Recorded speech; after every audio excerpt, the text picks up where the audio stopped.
déclaration liminaire des organisations socio-religieuses sénégalaises suite aux agressions blasphématoires de notre sublime religion. Jamais un volume d'insanité blasphématoire aussi infâme n'aura atteint une telle intensité à l'encontre de nos fondamentaux,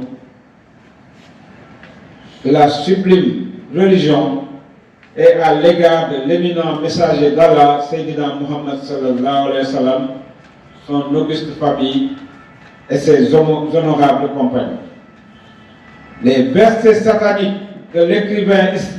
islamophobe américano-britannique d'origine indienne Salman Rushdie feraient piètre figure aux côtés de ces rhétoriques abjectes et mensongères sur la vie du prophète Muhammad sallallahu alayhi wa sallam. Cet activiste blasphémateur, Cheikhouna Nimaga,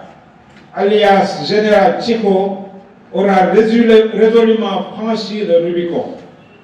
Aussi, l'auditoire voudrait bien nous excuser par avance de ne pouvoir, par élémentaire pudeur, répéter le point de propos sacrilège pour étayer la réalité des délires sacrilèges de ce TikToker qui, d'après la chronique entre le Sénégal et son pays natal, le Mali, déverse sans gêne sur le Coran, le message d'Allah, les Sahaba et les imams. Les organisations socio-religieuses félicitent vivement tous leurs homologues de la sous-région, particulièrement les responsables du Haut Conseil islamique du Mali,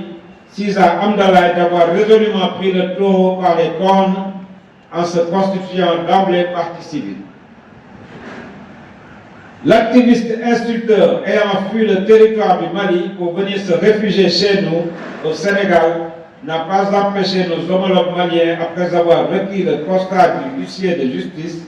fait la cour d'appel de Bamako, Maître Madibo Iba, de constituer un pôle d'avocats sénégalais pour rester en justice.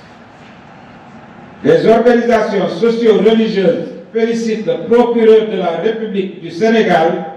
pour la diligence avec laquelle il a instruit la brigade de gendarmerie de Fédère,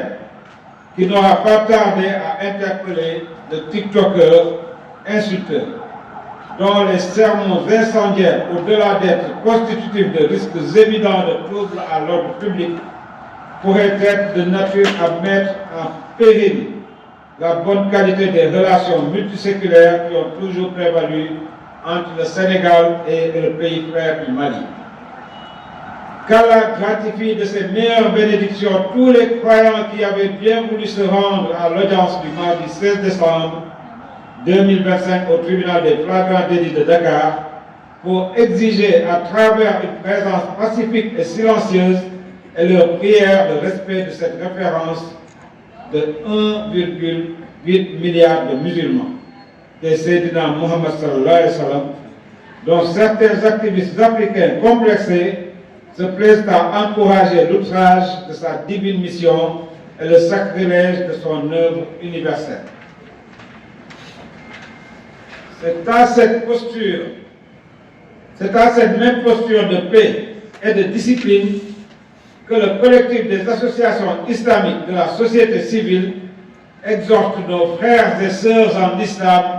à se rendre massivement à l'audience d'après-demain, mercredi 24 décembre 2025, au tribunal des flagrants délits de Dakar à partir de 9 h pour témoigner par notre présence effective notre rejet catégorique de cette tendance satanique de certains coreligionnaires apparemment en service commandé qui semblent curieusement avoir infiltré les rangs de la Oumma islamique dans le parfait style de l'hyène qui se couvre de la peau de mouton pour se fondre sournoisement dans la masse des troupeaux de Bolivie. Félicitations aux imams lanceurs d'alerte qui ont joué un rôle de premier plan dans la sensibilisation. Il s'agit notamment de l'imam Cheikh Habib Dramé d'Ara al-Khayrat de Thiès et de l'imam Ratib Ousmane Sankare de la mosquée Al-Masjidul Rahman de la rue Fleuris entre Escarpette, nommée la mosquée Bamba. Mention spéciale aux responsables et mandataires des organisations socio-religieuses qui ont bien voulu faire le déplacement pour ce point de presse en prélude au procès du mercredi 24 décembre prochain. Il s'agit de Comité de défense des valeurs morales au Sénégal, ASDREM de Serigne Bassirou Mbacké, le collectif And Sam Djikoyi, l'association Mour Sey Thieur, le collectif Ndeyu Askan Wi,